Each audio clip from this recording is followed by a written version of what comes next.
In this week's video, we're going to offer a unique approach on how you can determine the success of your management efforts on your property. Mossy Oak Properties.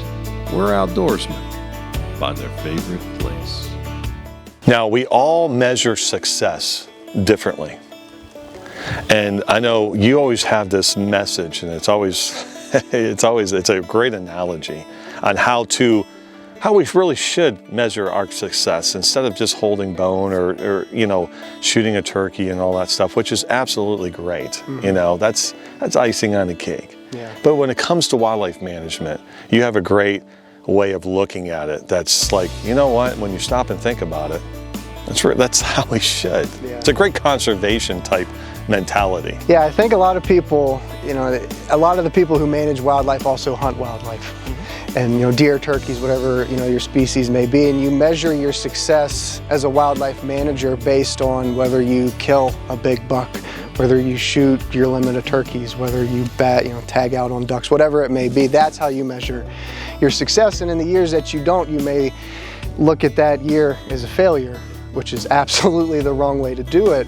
And I mean, we talk about wildlife management being an art form. I mean, different types of art, music, like listen with your ears, a painting, brush strokes, color, look with your eyes. That's how we should manage or measure our success as wildlife managers. And we're in a field right now where if you listen,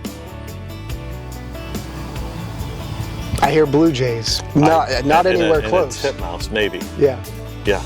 That's it? Yeah, and a lawnmower. And a lawnmower too. And a lawnmower. That's all I can, would you consider this good wildlife habitat?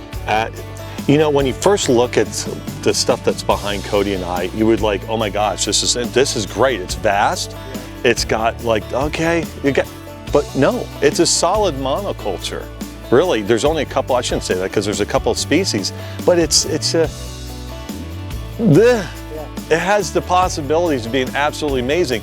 But again, using that analogy, that way of looking at it through hearing, and then also sight, right? Because you're talking about different colors. Yeah. We don't hear a lot of life. We don't hear a lot of birds. We hear the lawnmower. Yeah. That's all we can hear. We don't hear a lot of life. And then, as an artist, you make use of the entire color palette. Not me, because I can't paint or draw worth a lick. But apply that to wildlife management. A solid color of anything is never a good thing in wildlife management. This is all green behind us. Yeah. Think of a food plot that's all green. You would want to diversify your food plot mixes even. But think of if this were a pollinator patch or an old field, you'd have goldenrod, you'd see yellows, you'd see purples, you'd see blues, you'd see different colors. The entire color palette would be represented. Now, just because this field, the only management it receives is just mowing once or twice a year, and the result is just is solid green. Yeah, and with that concept, that way of thinking, that the colors, and then that creates the life, because then you have bees. Mm-hmm. You have the whole from the stuff in the ground that we talked about way back a couple months ago about the oaks and stuff in the forest. The stuff, the life that's underneath our feet, on up. Yeah. That's what creates the life. That's what creates the sounds. And that's how, you talked about how to measure, most of us measure success by holding what we harvest. And that can take you down a bad road. Sure. Through, as silly as it sounds, depression, it can strain a relationship. It could affect your family because you're not like everybody else is harvesting and I'm not, blah, blah, blah. Well, some of us actually have bad luck. That could be the reason. Yeah. But you know what? If you do have all that other stuff going on, man, you are the one that's winning. Right. And that's just how we're looking at it. That's a good way to look at it. It's not like, well, I can't shoot anything, that's so great. Right. I'm gonna hold this trophy up. Yeah. Not at all, not at all. That's how we should. I love that mentality. But again, this has the possibilities of being absolutely amazing. Yeah. We could have all that. It's a blank canvas, and we are holding a bunch of paint. We can create that life. Yeah. But again, using what like Cody was saying, using the senses, Man, Yeah. we could create so much right here. Yeah, and it's interesting because we're in this type of environment now, and no color, straight green, not a lot of life. You listen, you hear a couple blue jays off in the distance, and a lawnmower, which again is very fitting given the type of environment and habitat we're in right now. But now we're going to go to an environment, an area where we actively manage it with cutting and fire, and we're creating life, and we're going to listen for life, for birds, for bees, and we're going to show you the difference between these two environments, and that's how we're going to measure the success of our management. Of a true wildlife management, project or whatever, so, all right. Let's go. All right, so we literally just took a little drive, maybe a quarter of a mile from where we just came from, and if you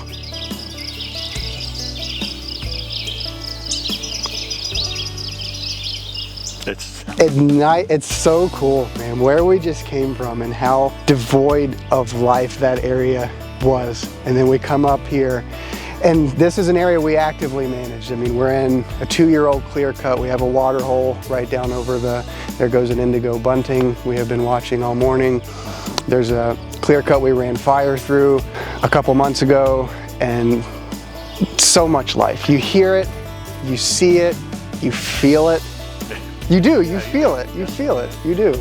Yeah, and we went to a specific place, but if we went into into the woods, it would have been the same thing as that field. Yeah.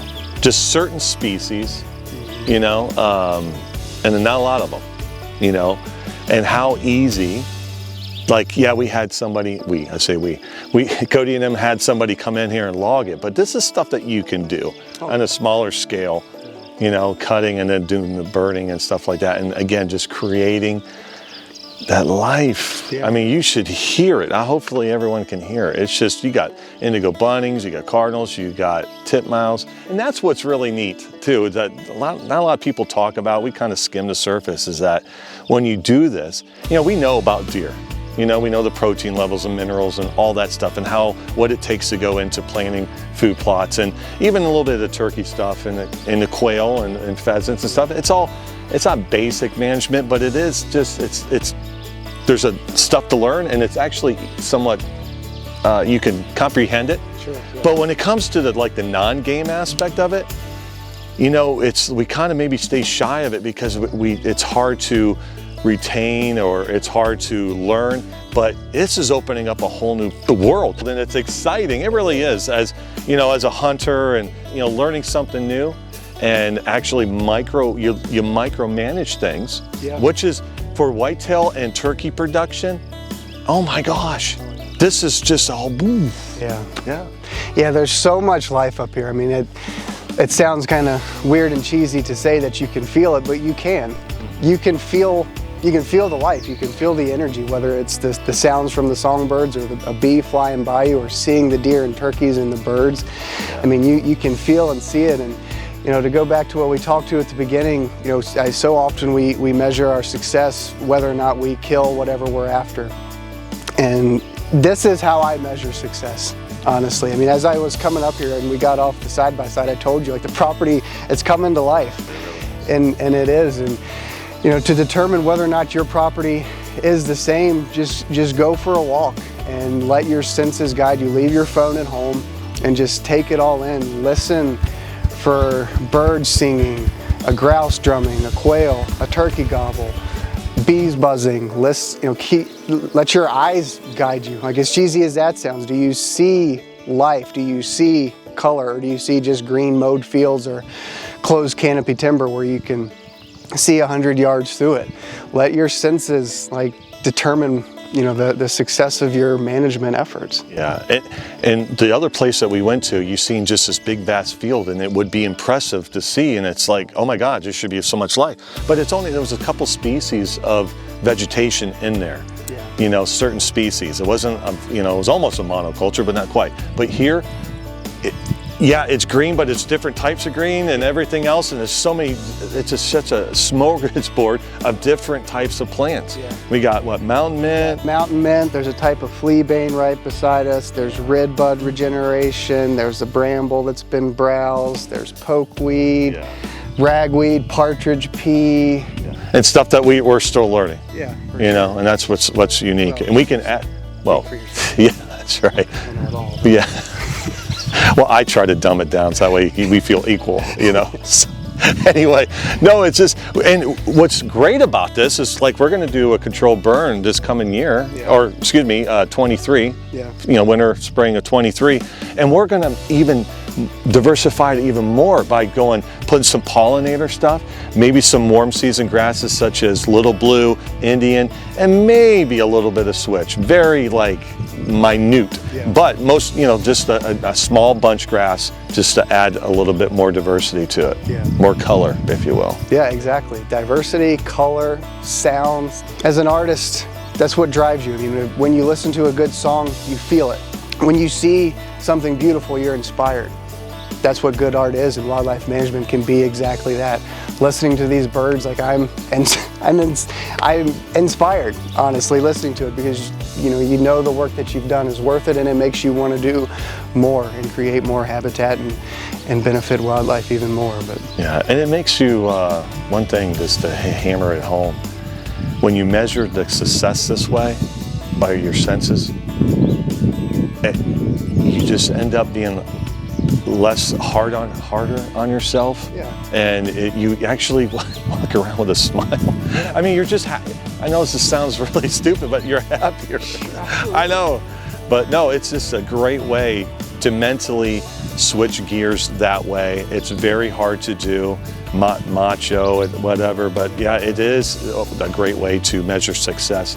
And yeah, it just, like you said, inspires you, it motivates you to do even more because it's never ending. Mossy Oak Properties, where outdoorsmen find their favorite place.